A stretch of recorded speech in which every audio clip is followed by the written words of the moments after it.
Birodar, unutma, ochlikdan keyin to'yishlik bor.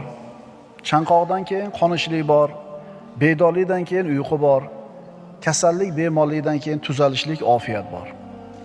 Astagfirullah. Fa'asallohu an ya'tiya bil fathi. Shoyat Alloh g'alaba bersa yoki o'z huzuridan biror buyruqni berib qolsa. G'oyiblar qaytib keladi. Adashganlar yo'lini topadi.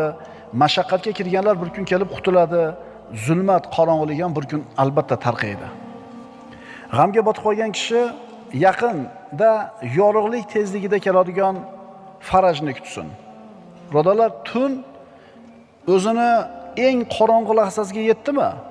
Bas, undan keyingi lahza yorug'likka, tongga qarab yurishlik bo'ladi. Tunni eng qorong'u qismi soat necha bo'ladi? 3 deylik.